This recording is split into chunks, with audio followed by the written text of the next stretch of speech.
Good afternoon. My name is Kalman Weiser. I'm the director of the Kashitsky Center for Jewish Studies at York University. And it's my honor to introduce you to today's event, Israel's War with Gaza, a view from Tel Aviv with Professor Asher Susser. I do not need to review events since the 7th of October for you to appreciate the importance of today's talk. Further, I'm sure that our speaker will do a much better job than I can. This is the Kashitsky Center's first public event about the Israel-Hamas war since it began. I would like, however, to take a moment to tell you about some of the important academic work that my York colleagues have been undertaking to address the war's impact on campus. This goes beyond the countless hours that members of the Kashitsky Center have spent working with colleagues and the university's administration to make sure that York remains a safe and hospitable place as much as possible for our students and faculty. In particular, I'd like to draw your attention to two important endeavors that have begun since January. The first are open office hours in which professors of Jewish, Islamic, and Middle East history, religion, and culture sit together and welcome students to talk about the conflict and to answer their questions. The second is a group called Bridging the Gap, which our Kashitsky Center colleague, Professor Randall Schnoor, which he mentors. It brings together Jewish, Israeli, Palestinian, Arab, and other students who wish to engage in mutually respectful dialogue about the conflict and to learn from each other.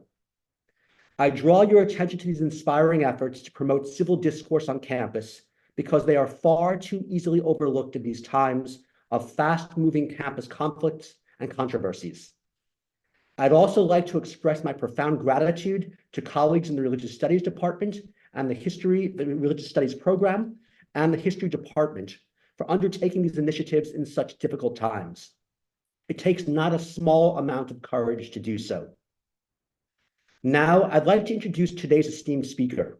Professor Asher Susser is Professor Emeritus of Middle Eastern History at Tel Aviv University.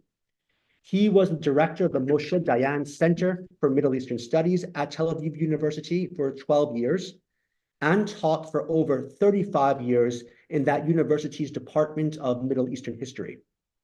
He has been a Fulbright Fellow and visiting professor at many universities around the world.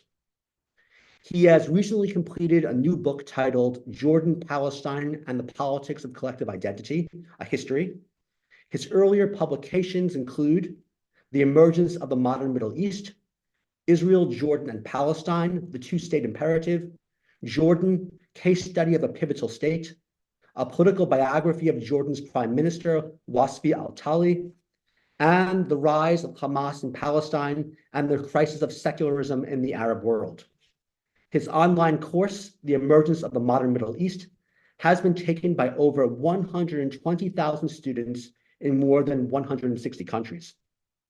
Now, before I give the floor to Professor Susser, who will be a visiting research associate at the Kashitsky Center this summer, I'd like to remind you that you can pose your questions to him in the Q&A box, and he will answer as many as time permits after his talk. Professor Susser, thank you so much for joining us today and for sharing your vast knowledge and insight with us. We look forward to your presentation.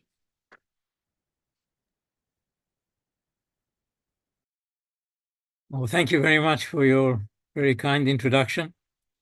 And it's a real pleasure for me and a privilege to speak to you through the Kashitsky Center at York University. I have been in touch with the university for some years, and I'm very pleased to be here. I'd like to do two things. First, to place the conflict between Israel and Hamas in a historical perspective, and then relate to the events of October the 7th and their aftermath as we see them unfolding before us now. Israel is and has been engaged in three circles of conflict: Israel and the Arab states, Israel and the Palestinians in the West Bank and Gaza, and Israel and the Palestinians who are citizens of Israel itself. And I'd like to say a few words about these three circles and then progress to the conflict with Hamas. So first, Israel and the Arab states. The interstate conflict is essentially over. We have not fought a war with any of the Arab states for over 50 years. And more recently, there has been agreements of normalization with the United Arab Emirates, with Bahrain. But I would add that as important as these last two agreements have been, they were oversold, overrated, and overstated. The United Arab Emirates and Bahrain were never countries that we ever fought against. And the agreements were made with them as if the Palestinians, who were at the heart of it all, could simply be ignored. This progress with the outer Arab states, the more distant ones in the Gulf, is very much a function of what I call the crisis of the Arabs. The Arab states, for the last few decades, especially those who don't have the privilege of oil wealth, have been in a long process of decline. And I won't go into the details of the decline. I will just maintain that it has three major components, three deficits, as the Arab Human Development Reports of the UN call them. A deficit in political freedom, a deficit in first world education systems, and a deficit in gender equality, which has an impact on two very important components, the economy and the birth rate. And Arab states suffering from these three deficits have been in serious crisis for a long period. This has changed the Middle East. It is the non-Arab states that are now the dominant states in the region, in what was called the Arab world, is no longer the Arab world in terms of the states who run the show in the Middle East. Three non-Arab states are the key players in the region: Iran, Turkey, and Israel. And it's not only that the Arab states have declined, because of the weakness of the Arab states, non-state actors have become ever more important. Hamas, Hezbollah, the Houthis in Yemen, a whole host of militias in countries like Syria and Iraq. Iran as a non-state actor Iran as a non-Arab actor has combined with the non-state players to create an alliance surrounding Israel from Lebanon to Yemen. And looking at Iran as this new challenge to Israel, one may ask, as many do in Israel, what is Iran exactly? Is it more like a porcupine, defending itself and protecting the regime from external predators? Or is Iran an octopus, seeking to send its tentacles throughout the region, which is the more prevalent view in Israel? And if we look at the former Prime Minister of Israel, Rabin, versus the present Prime Minister, Netanyahu, we see two very different approaches to the issue of the challenge of Iran. Rabin sought to create a cordon sanitaire of states at peace with Israel, including the Palestinians, and to keep Iran at a distance from this cordon sanitaire. Netanyahu has followed an entirely different approach, doesn't believe in the settlement with the Palestinians, and sees a need to confront Iran directly. So Israel has engaged with Iran, subversive operations. Israel convinced the United States to cancel the nuclear agreement that the powers signed with Iran. And Israel speaks a lot publicly about the preparation for eventual attack on a nuclear Iran, if there were to be one. And Israel, in very many ways, has led the pack against Iran. Iran, in its place, has combined with the non-state actors as proxies encircling Israel from Lebanon, that is Hezbollah, all the way to Yemen with the Houthis. And there is a combination here of religion as well. Iran is a Shiite state. Hezbollah are Shiite Muslims, as are the Houthis in Yemen as well. So as the Arab states have moved away from the conflict with Israel, a non-Arab state like Iran, with non-state actors like Hamas and Hezbollah, has moved in instead. The second circle, Israel and the Palestinians. One may ask, why is it over with the Arab states and not with the Palestinians? After all, the Palestinians ostensibly are much weaker than the Arab states. So why haven't they made their peace with Israel as countries like Egypt and Jordan have done?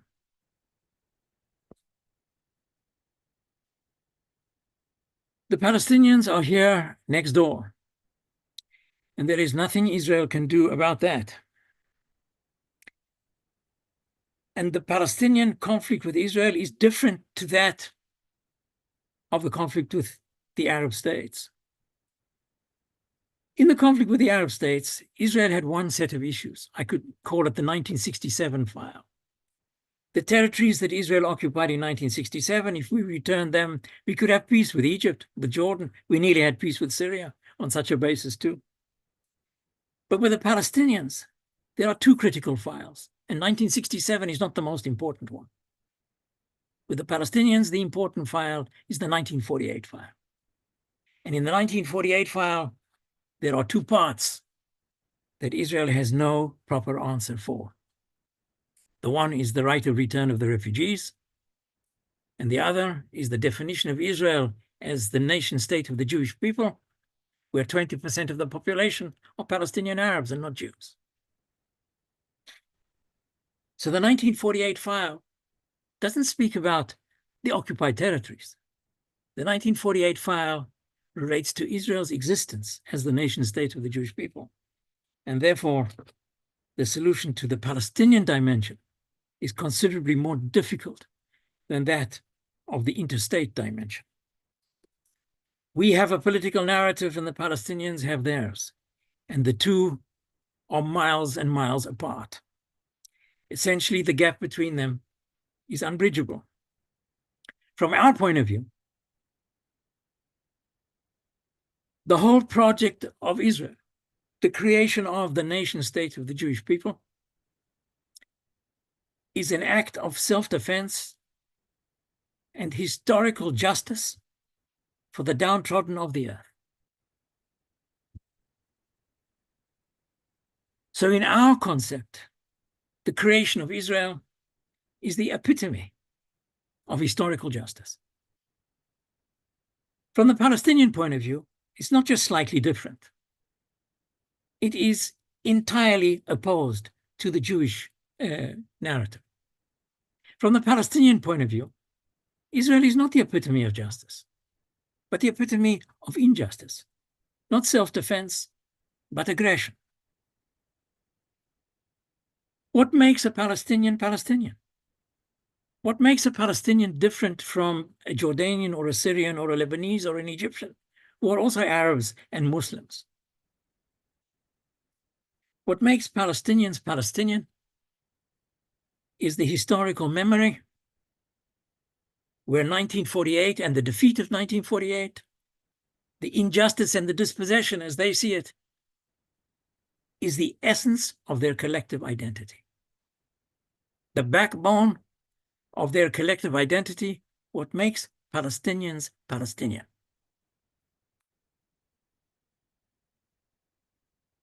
If what makes Palestinians Palestinian is the opposition to the creation of Israel in 1948, achieving a final agreement based on mutual acceptance is a very difficult proposition. There is a gulf of mistrust that has never been bridged and is not likely to be bridged in the foreseeable future either. But there are realities on the ground, irrespective of what the different narratives may be. in all of historical Eretz Israel, all of British Mandatory Palestine, there are about 7 million Jews and about 7 million Palestinians.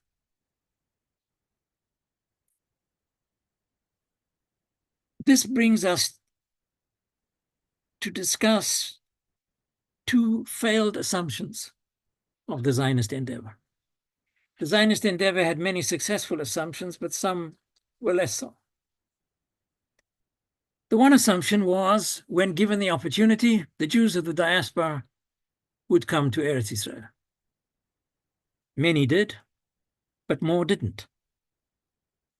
The second assumption was that the Arabs eventually would acquiesce in the Zionist endeavor. The Arabs would acquiesce because the Jews from Europe would bring them good, would bring them progress, would improve their lives, and would have them eventually acquiesce in the Zionist project. But that didn't come by either. So the Jews never had a majority in Palestine, and the Arabs never accepted their presence. Not having a majority meant that the Jews had to accept partition if they wanted statehood with a Jewish majority. So the Jews accepted partition. But partition did not mean peace in 1947, 1948. And partition and two states today does not necessarily mean peace either. At present, the Jews have probably lost their majority if we look at all of Eretz Israel. If you take the state of Israel, the Gaza Strip, and the West Bank together, there are slightly more Palestinians in these areas than there are Jews. And therefore, when Israel decided to withdraw from Gaza unilaterally for nothing in exchange in 2005, it was not about peace, but it was about reverting to partition. It was about keeping Israel Jewish, not necessarily making peace. Those who sought to withdraw from Gaza knew that peace would not follow. And it was all about maintaining Israel's Jewish character rather than peacemaking in the true sense of the word. From the early years of the state, Israel developed a military doctrine which was based on a number of principles which served Israel extremely well for much of its existence. The military doctrine was made up of the following principles. Israel, for lack of any better choice, would have to have a relatively small standing army. The population was small, much smaller than the Arab population surrounding Israel. A small standing army which would be based on reserves. Reserves formed and still form the major numerical component of the Israeli fighting forces. To call up the reserves, you need an early warning in order to have mobilization, which meant having an intelligence organization which would give the early warning. Mobilize the forces and take the war to the enemy as soon as possible. Small Israel, densely populated, is not the place for warfare, and therefore carry the war to the enemy and decide the war quickly. The Israeli economy could not withstand war that would last for very long periods of time with masses of manpower mobilized for the fight. The Six-Day War in 1967 was the perfect implementation of Israel's military doctrine. Even in the Yom Kippur War, which started off rather poorly in 1973, Israel turned the tables on the Arab offensive, Egypt and Syria together, within the space of 3 weeks, even slightly less. But the rocketry and the tunnels have undermined Israel's military doctrine. The rockets and the tunnels are the Arab answer to Israel's superiority in the air and Israel's great advantage in armored ground warfare. And the rockets from Gaza, and even more so the rockets from Hezbollah in Lebanon, became an ever-increasing threat to the home front in Israel. It was not about Israel taking the war to the enemy, about the enemy taking the war to Israel's home front. And that was a novelty and a very serious threat to the home front in Israel, far more from Hezbollah in Lebanon than from Hamas in Gaza. But they have succeeded in seriously undermining, which was for years, Israel's military doctrine, which is less effective than it used to be. And as we see in Gaza, we've been at it for 4 months, and it isn't over yet.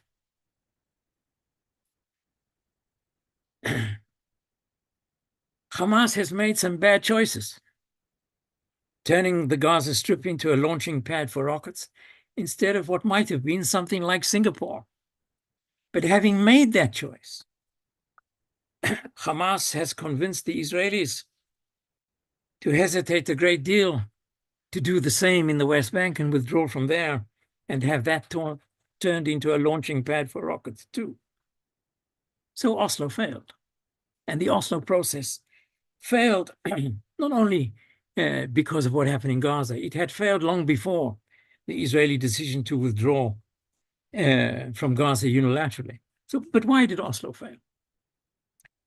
The inner logic of Oslo was to create what I call the Oslo dynamic, to reduce the question of Palestine from all of Palestine into the future of the West Bank and Gaza only, to create a two-state reality. Palestine being reduced from all of British Mandatory Palestine to the West Bank and Gaza. And indeed, it seemed to be going in that direction. Palestinian institution building began with a presidency that was elected only by the people of the West Bank and Gaza, and a parliament that represented only the West Bank and Gaza.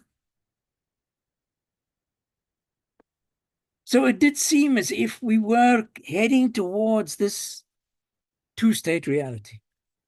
But it never got there. And why it never got there? Because we never, ever overcame the problematic of finality. Would a state in the West Bank and Gaza be the end of the conflict? Finality. Would that also close the file of 1948? But it never did. And we never managed throughout the Oslo process to get the Palestinians to agree that a state in the West Bank and Gaza, that is the 67 file, would mean finality on the 1948 question too.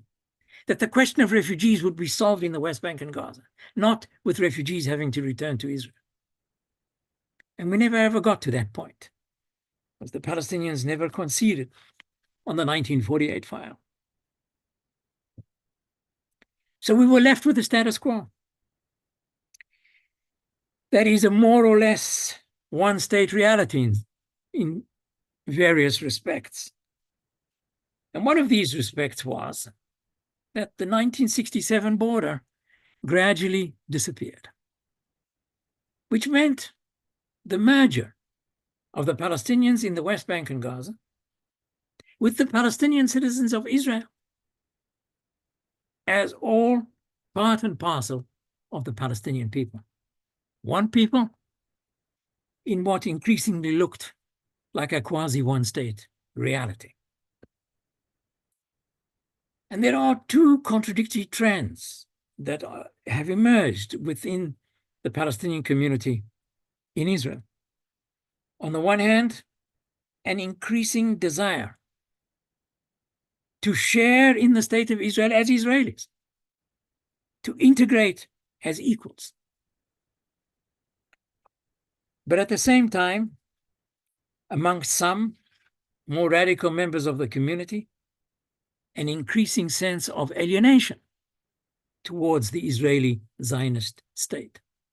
So you have both of these trends coexisting with each other. On the one hand, a greater desire to integrate, and you can see that in many facets of Israeli life, where the Arab minority in Israel is deeply integrated in all segments of Israeli society.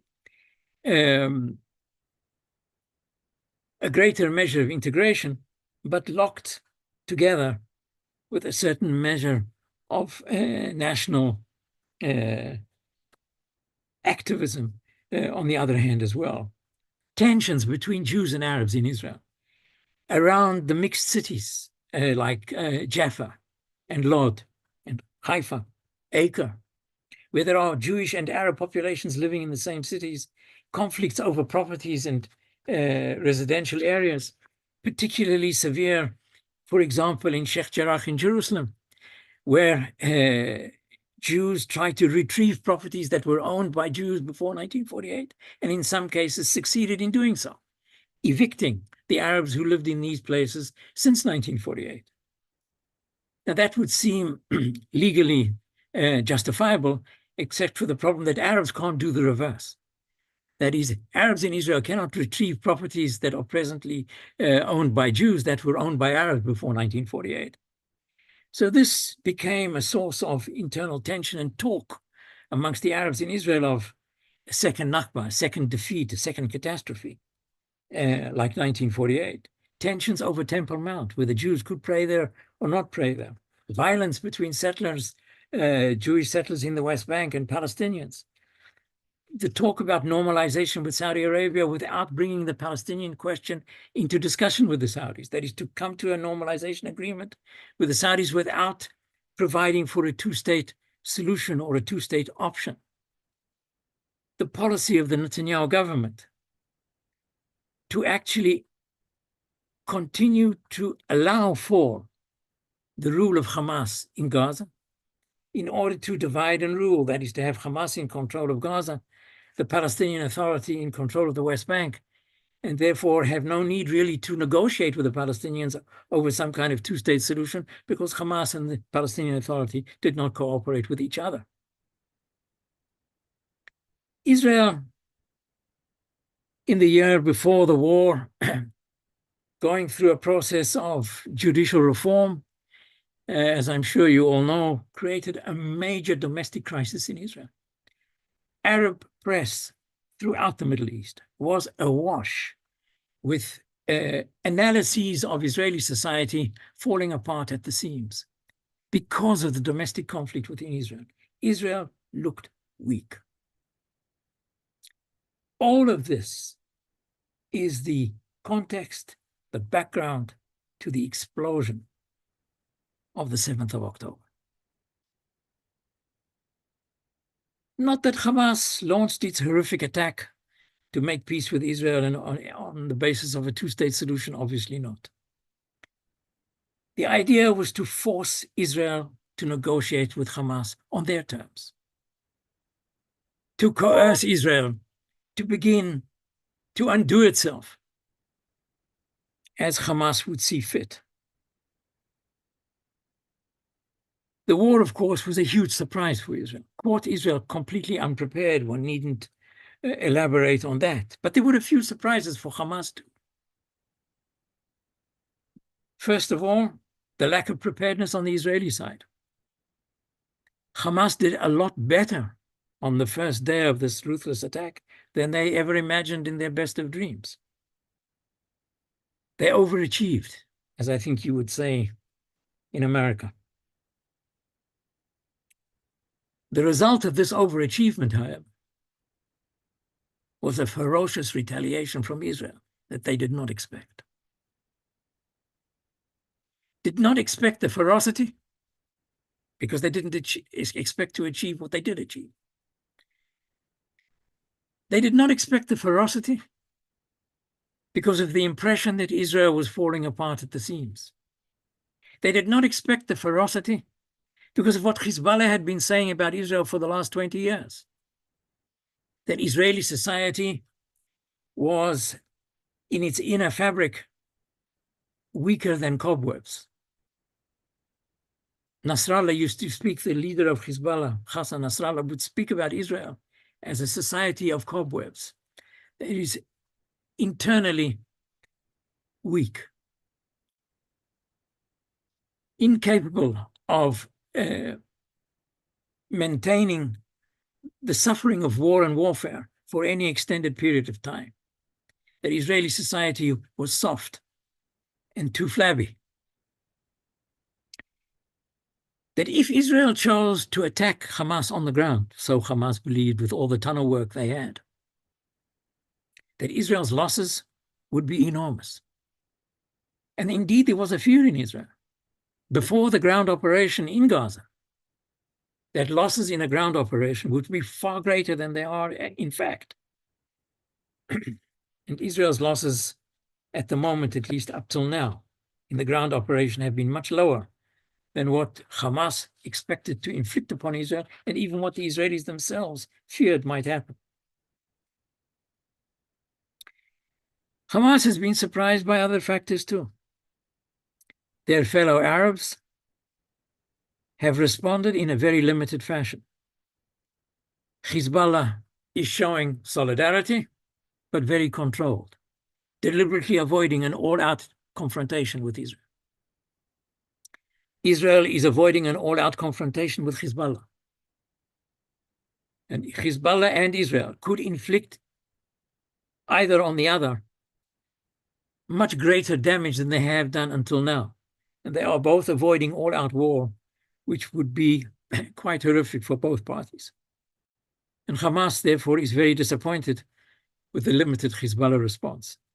They are even disappointed with the Palestinian response. There's no uprising in the West Bank. And as for the Arab population in Israel, there have been no signs, hardly any at all, of identification with Hamas, of some kind of effort to affect the war effort. 20% of the Israeli medical profession are Israeli Arabs. Israel would not have been able to fight the corona epidemic effectively had it not been for our excellent health service, which 20% of which are Arabs, from nurses all the way up to professors and heads of departments.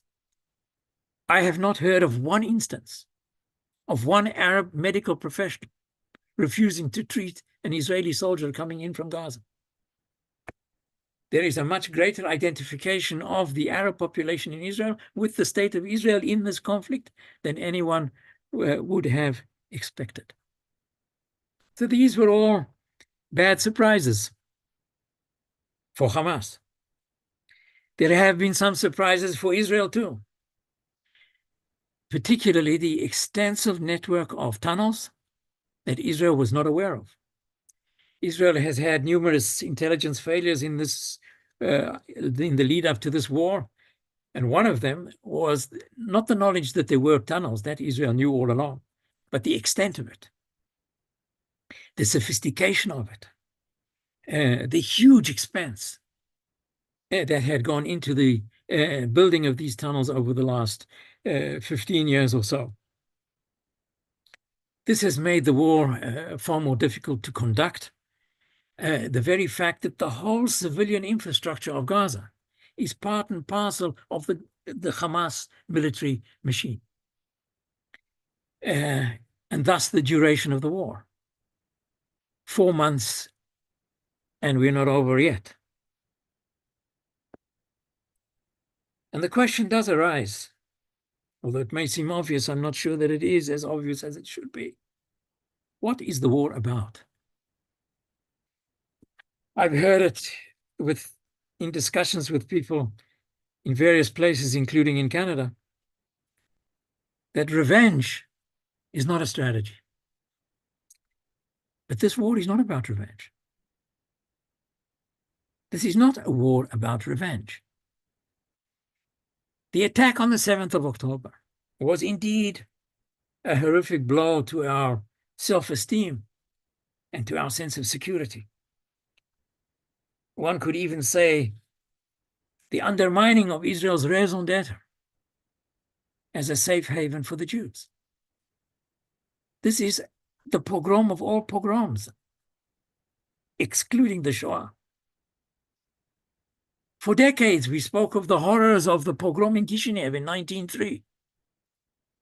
In Kishinev in 1903, 49 Jews were butchered and raped, not 1,200. Like in Israel, the nation state of the Jews, on the 7th of October. The largest slaughter of Jews ever since the Holocaust. But this is not about revenge. This is about Israel's long-term survivability. This is the story, the real story. Israel must win this war decisively. It must be very clear when this is over who won and who lost. And that Hamas lost decisively. The region is watching. Hezbollah and all the rest. Watching to see Israel fail. And Israel cannot fail if it seeks to protect its long-term survivability in this rather tough neighborhood. And having said all that, there is no way out of this conflict as it has evolved over the last few years and the last few months without some kind of political horizon. What comes in the day after? After we have defeated Hamas, what next? Who is going to run Gaza? Israel doesn't wish to. Hardly any blessing in that for Israel. So even if Hamas is not a party with whom to discuss a political solution, they have no interest in discussing a political solution with us any more than the Israelis have in discussing a political solution with them. But there are other Palestinians, and there is the Palestinian Authority. As weak and as disheveled it may be, it nevertheless is the one and only Palestinian Authority other than Hamas that we can talk to. And the Palestinians are not going to disappear. And if possible, it would be perhaps better than other alternatives, certainly better than leaving Hamas in power in Gaza, to have the Palestinian Authority or some version of the Palestinian Authority eventually to run Gaza instead of Hamas. And to have some form of political horizon, to talk to the Palestinians about some kind of solution in the longer run. The chances of agreement, because of what I said before about our narratives and the huge chasm between us, the chances of an agreement, of a final agreement, of an end of conflict agreement, the chances of such an agreement are remote. But Israel should also have a plan B.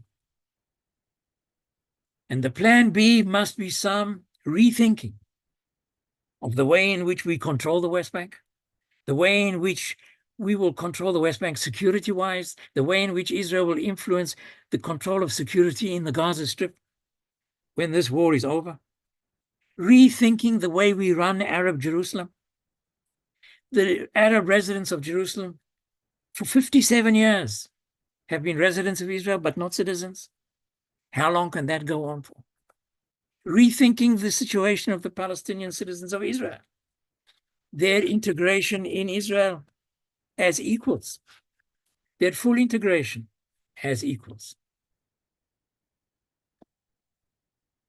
In recent years,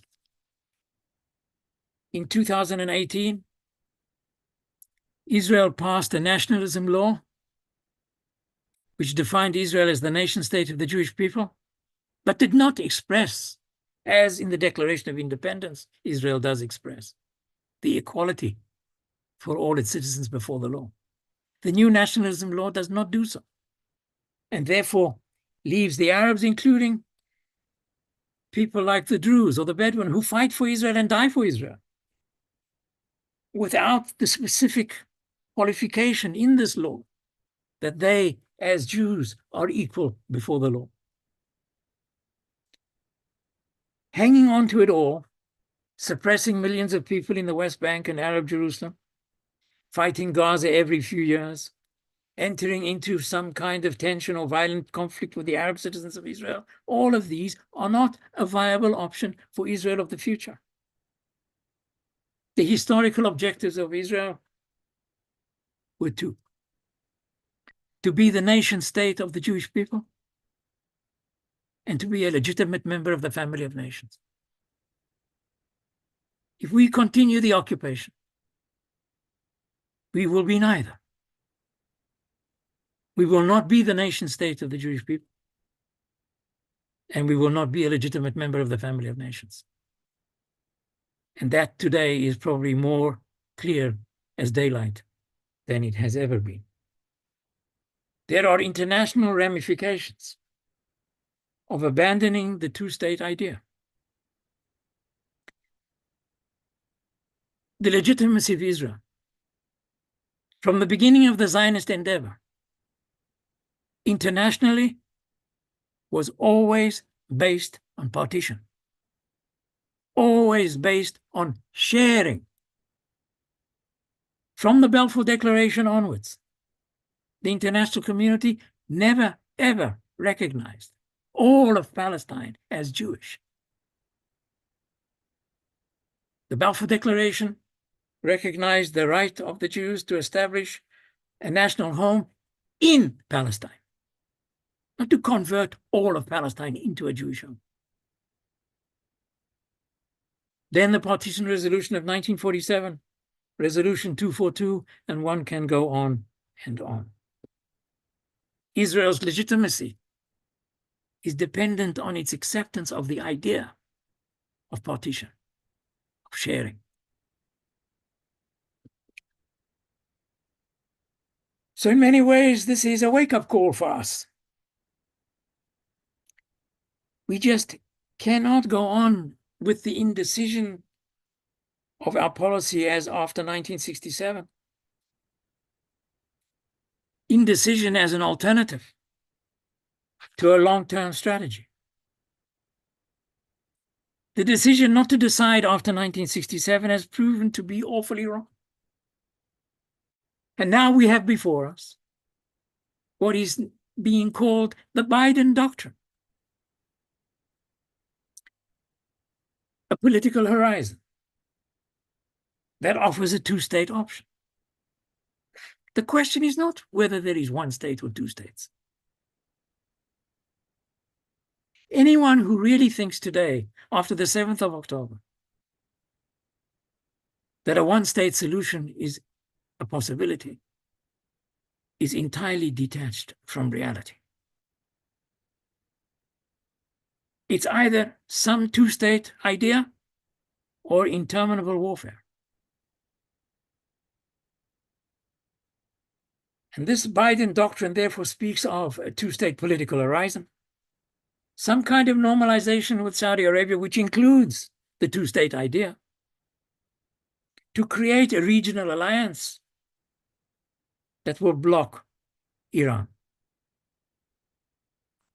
And Netanyahu, in this reality, finds himself between Biden to his left and Ben-Gvir to his right, evading serious engagement with the Palestinians at all levels. Evading serious engagement with the Palestinians is a blindness that could cost us Israel if we don't wake up in time. Israel has been enormously successful in many ways, and it has great potential to remain so. And in that respect, to draw on something I haven't mentioned, the phenomenal solidarity, volunteerism, fighting spirit of the Israeli people. Unbeatable.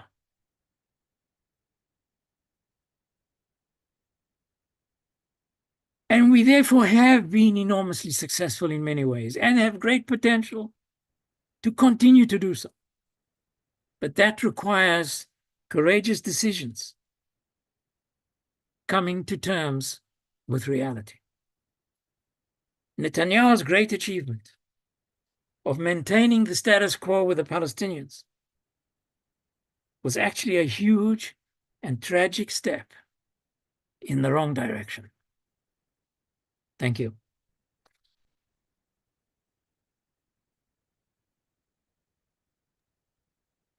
Thank you very much, Professor Susser. I'm going to now open the Q&A box and see what's there, and I'll start with the questions. Okay. Some of these are more comments than questions, but I'll try to give you the questions and summarize the comments. So the first question is this. Palestinian historical memory goes back before 1948. What earlier displacements of Palestinians contributes to their sense of being wronged? Did you repeat that? I didn't get it. Palestinian historical memory goes back before 1948. Indeed. What earlier displacements of Palestinians contribute to their sense of being wronged? The only displacement that they talk of is what they call the Nakba, which means the catastrophe. And I'll say a word about Nakba, what Nakba really means in Arabic. It's meaningful. And that is, I would say, the key to the collective memory. The collective memory of the Palestinians as Palestinians, not as Arabs or as Muslims, but as Palestinians, is linked to 1948. One can say chapters of the Arab-Israeli conflict, like the Arab rebellion in Palestine in 1936, are also part of this collective memory, but 1948 is the key. And Palestinian history is before 1948 and after 1948. And really, there is no cohesive sense of Palestinianness before 1948. In 1948, the people of Palestine, the Arabs of Palestine, refer to themselves as Arabs. And you can look at the names of the institutions, the Arab Higher Committee and the Arab Rebellion. It's all about the Arabs. It's not about the Palestinians. And Palestinianness begins to grow before 1948, but it becomes far more cohesive and coherent after 1948 because of 1948. And that is the great displacement that they speak of. And that is the one that around which their collective memory is created. Now, a word about Nakba. Nakba means catastrophe. But Nakba is a catastrophe in the natural sense, like an earthquake. It's a natural disaster, i.e., the Palestinians have no responsibility for what happened in 1948. It happened to them. Like an earthquake, like a flood. They are not responsible for what happened in 1948. The Jews are. The British are. Everybody else is, but not them. 1948 happened to them. And it's the Jews who are responsible for it, and therefore it is the Jews who must make the correction. And since the Palestinians do not have responsibility for 1948, they have no correction to make for it. And that makes problem solving on the 1948 file, as I called it, very difficult, virtually impossible. Because from the Palestinian point of view, 1948 is the Jews' fault. And therefore the Jews must rectify it. And the Jews would argue that we cannot rectify 1948 to satisfy the Palestinians and still remain Israel. Israel can negotiate the occupation of the West Bank and Gaza. Israel cannot negotiate its creation. And this is when we reach the 1948 file, things collapse. That's exactly what happened in Oslo. We never got beyond the 1967 question. Okay, I'll go on to the next question. Thank you. When pre-1948 land owned by Jews previously was retaken, were the majority of these properties paid for by Jews? Not the majority, the entirety. All properties that Jews possessed before 1948 were bought. So there were some very small amounts of property that belonged to Jews even before the renewal of the Jewish settlement in Eretz Israel. But the lands that Jews owned before 1948 were all purchased. There was a British mandate that ran the country. There was no way in which Jews could take over property from Arabs without buying them. And therefore, the properties were all bought. Now, what you will see in the literature is that people will say, well, the Jews bought 7% of the land in Palestine, which is true. In 1948, the Jews owned 7% of the land in Palestine. But the other 93% were not owned by the Palestinians. About 20% of the land was owned by Palestinian private owners, like the 7% that was owned by the Jews. The rest were state lands. So what the propagandists would usually say, oh, the Jews own 7%, the Palestinians own the other 93%. Not true. Yeah, I'll just ask a follow-up question. Could you elaborate what state lands means in that context? State lands mean that they are lands that are governed by the state. They do not belong to anyone privately. It's like the Niagara Falls. I don't presume the Niagara Falls belongs to anyone. It belongs to the state. These are lands that belong to the state. The state governs them. The state dispenses them. The state can hand them over to private enterprise if it wishes to do so. But these are lands like the great majority of the Negev Desert were state properties. And as was the great majority of the lands in the Ottoman Empire, generally speaking. They were lands that were not possessed by anyone privately. No one had a certificate of ownership for X acres, but they were governed by and owned by the state. Okay, so I'm going to go on to the next question. In the meantime, I'll note that many people thank you for a wonderful talk, and they confirm how helpful, how qualified, how competent, and how excellent are Arab health professionals in Israel. Many people have personal experiences with them. So here's a question. Did Israel expect Egypt would allow Gazan civilians to have refuge in the Sinai? Egypt will not do so. The Egyptians see that as a matter of principle.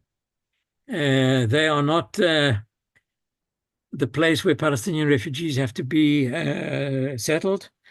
For Egypt, it's a question of principle. It's also a political matter. The Egyptians are not fans of the Muslim Brethren or Hamas, and they don't have the slightest intention of importing them into their own territory. So there are security reasons, there are ideological reasons.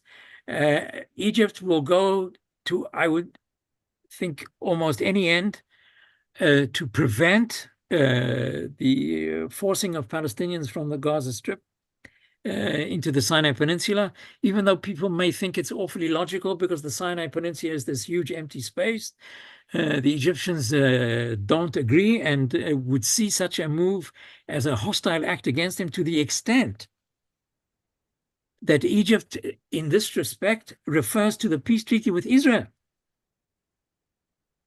as something that could be affected by such a movement of population. So this is, from the Egyptian point of view, very serious stuff, and a very tough position that the Egyptians have on this issue. They don't have the slightest intention of taking hundreds of thousands or millions of Palestinians into their territory in order to look after them. Egypt has a massive population problem. If there is a country in the Middle East that has a problem of resources versus population, it's Egypt. A population that grows by 1 million every 6 months. It's now over 100 million, and Egypt has a future which is dire. And they are not looking for millions of Palestinians to help them get to this dire conclusion. Okay, I'm going to ask you a question I think that's on many people's minds. What does the defeat of Hamas look like? How will it be achieved? I think that we have overspoken or overstated our case. Netanyahu speaks about the decisive defeat of Hamas. In Hebrew, he says nitzachon muchlat, which means the decisive defeat. I don't know what that means exactly. Maybe he knows. I doubt whether he knows either. What we really have to achieve is the degrading of the Hamas military capability. The degrading as close enough to zero as possible, and we are getting there. We are getting there. That is an achievable objective. Destroy their military industry, destroy as much of the tunnel work as possible, crush their military units, collect their arms and rockets. We're doing it. We're getting there. And that is an achievable objective. And I would say, the destruction of Hamas is not possible.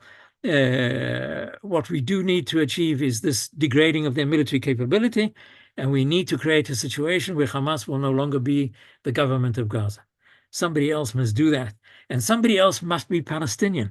By saying that we don't want Hamas there, but Bibi doesn't want the Palestinian Authority there either, then who does he want there? The Belgians and the Norwegians are not candidates who are liable to take it over. I don't think the Canadians would offer us the solution either. The notion that the Palestinians can't do it is impossible to accept. And therefore, we're going to have to change our minds on that one too, unless we ourselves want to run Gaza as a military occupation by Israel for the next few years, which I don't think too many Israelis would like to do. Okay. Thank you for your response. Moving on to the next question. Are there any other responses besides the two-state solution which the Palestinians have rejected since the beginning? For instance, is there any idea of just living together with separations, even within the Armenian quarter? I am asking with respect to you in the Jewish community. So I'm not sure I wholly understand the question, but I think I get the sense of it. Are there other responses besides the two-state solution which the Palestinians have rejected? Well, first of all, I don't know why one would say the Palestinians have rejected. That is not correct. There are Palestinians who have accepted the two-state solution. There are Palestinians who speak in favor of the two-state solution, including the Palestinian Authority in the West Bank. They still speak about the two-state solution. The problem about the two-state solution is that Israel has a concept of what the two-state solution is. And the Palestinians have a concept of what the two-state solution is. And these two concepts, when Labour was in power in Israel, did not achieve an agreement. Never mind the Likud and Netanyahu, who doesn't accept the two-state solution in principle. There were Palestinians who did accept the two-state solution. The problem is that both sides have a concept of two states, which is intrusive into the territory of the other side. We say two states, but the Palestinians say it must be demilitarized by us. That is, we intrude with our security arrangements into their state. They say we want two states, but the refugees must return to Israel. So they intrude into Israel with a refugee question. So we both say that we support two states, but both of us have an intrusive concept of what the two-state solution is, intrusive to the other side at the other side's expense. Now, that is a mutual concept of two states, which is unworkable. And therefore, it hasn't worked. And quite honestly, I don't think it's going to work in the future either. But what I also know is this, that if Israel remains in control of more Palestinians than there are Jews in Israel, Israel will not be the nation state of the Jewish people, nor will it be a legitimate member of the family of nations. So we just cannot do it. Therefore, we must go towards some kind of two-state arrangement, and not living together, but not living together, which I don't know exactly what that is. What is living together and not living together? Living together but separately. That sounds like the place where I came from, South Africa. Not a great idea. There should be two states. And the Palestinians should have their state, not necessarily the best friend of Israel, but a state which lives more or less at peace with Israel, in circumstances where we are the much stronger player, where this is not a perfect arrangement. It's not really peace for our time, but it is better than what we have at present. And what I am aiming for is not the ideal which doesn't exist, but for a practical arrangement which is better than what we have. And it will be some form of two-state arrangement, where we don't run their lives and they don't run ours. They have their state and we have ours, but we will have to have a very strong security influence, such as being able to prevent the rebuilding of the Hamas military capability in Gaza once we walk out. It would be ridiculous if we withdraw from Gaza after this war and have them rebuild what we've just destroyed. Well, we won't allow that. But that doesn't mean that we can't have some kind of two-state idea. And Biden speaks about a demilitarized Palestinian state. And he speaks about states that don't have military infrastructures. So we could have something of that nature. It doesn't necessarily have to be entirely in agreement with the Palestinians. But it does have to be something that is bearable from the Israeli point of view. And we have to work that one out. Remaining in occupation of the West Bank and of Gaza, and not having some arrangement for the 300 or 400,000 Palestinians who live in Jerusalem. By the way, there's a very good chance that within the next 10 or 20 years, the Arabs in Jerusalem will be the majority in the city. Then what?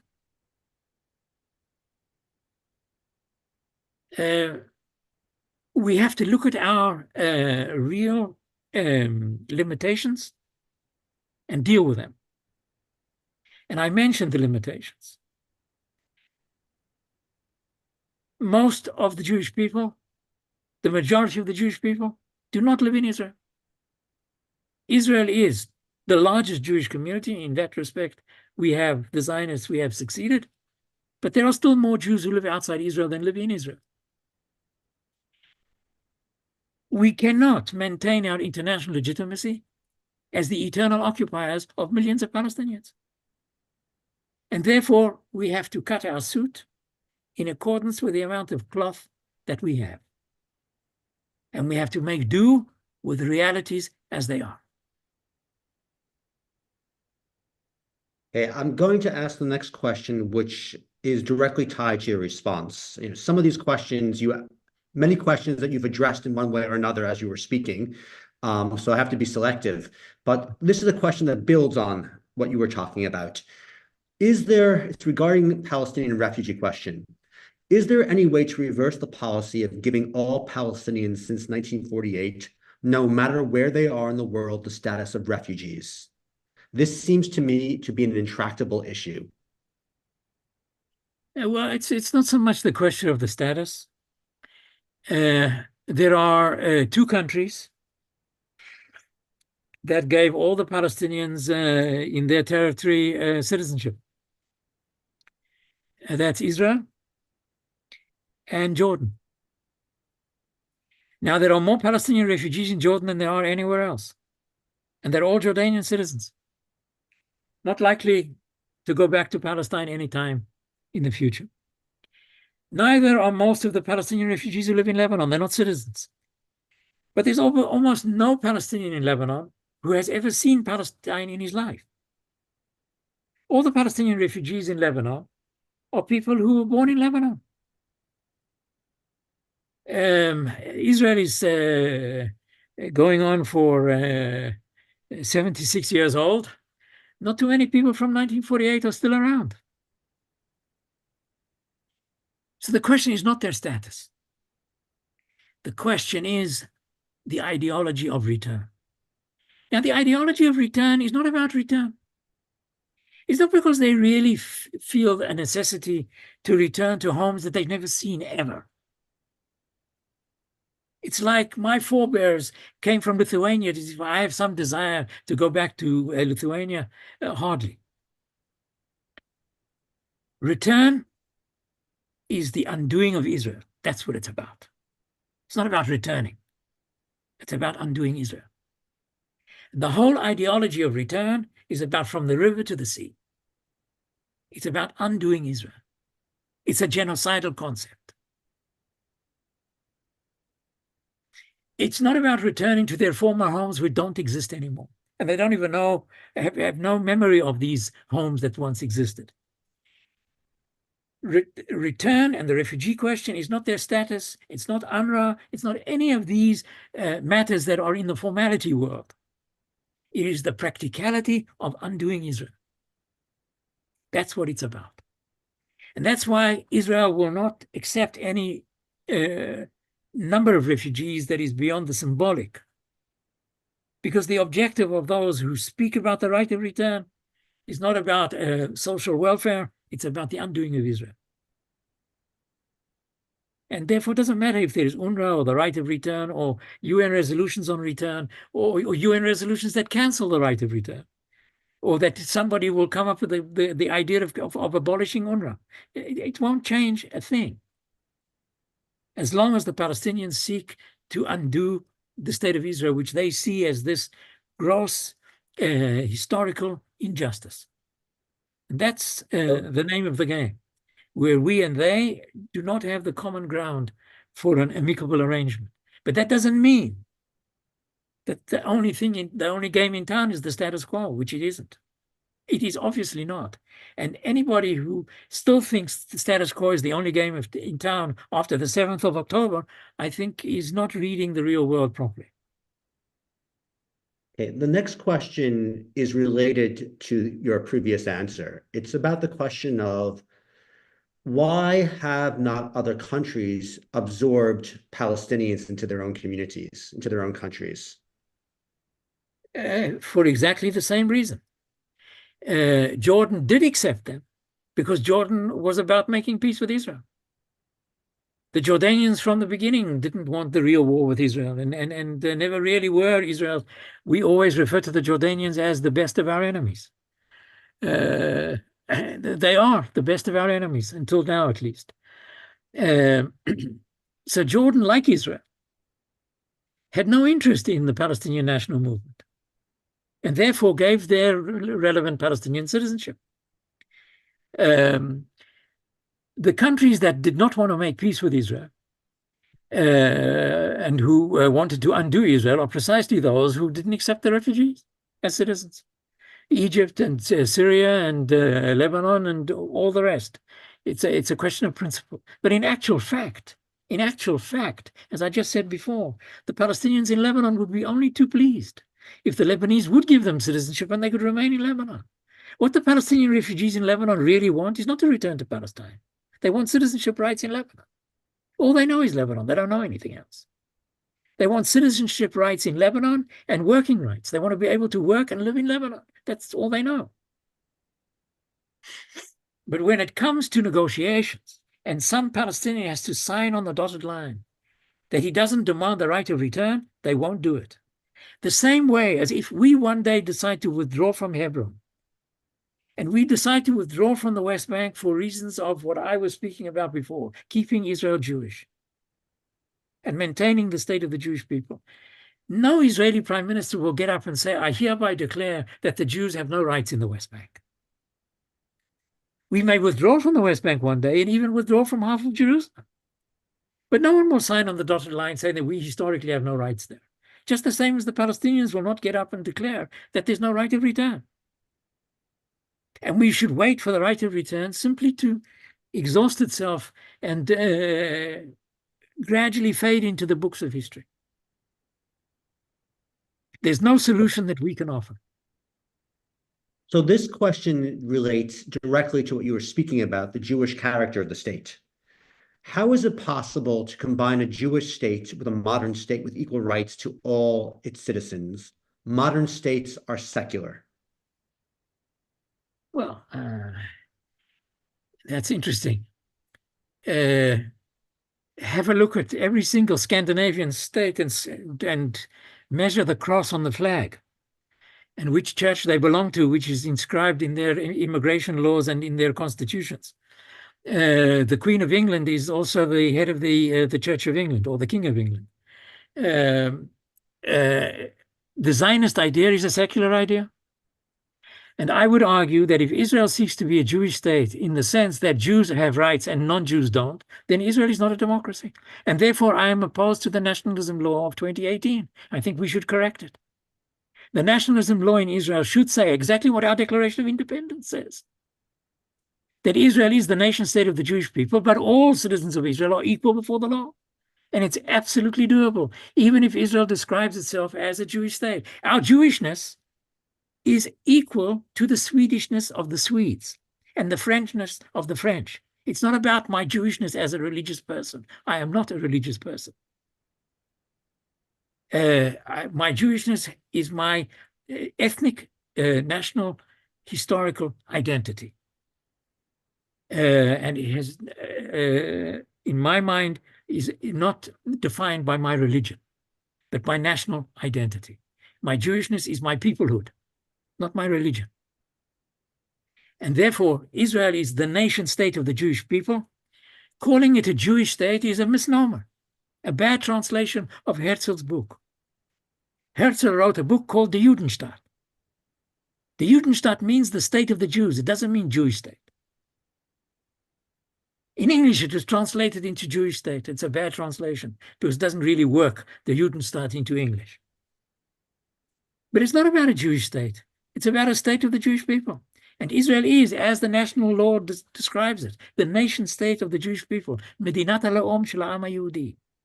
The nation state of the Jewish people, in which all non-Jews are equal before the law. And there are many states like that have, by the way, preferential immigration laws, just like Israel has. Greece has, Ireland has, Germany has. In that, we are not special. So one doesn't have to pick on the Jews on this one. We can be a perfectly democratic state and the nation state of the Jewish people, just as the French can and anybody else can.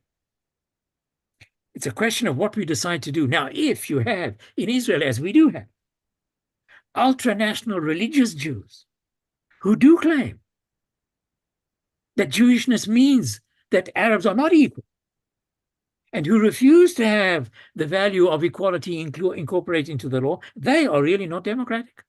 And unfortunately, on the Israeli religious right, we have forces that I would describe, to be nice about it, I would say non-democratic. I could say worse things.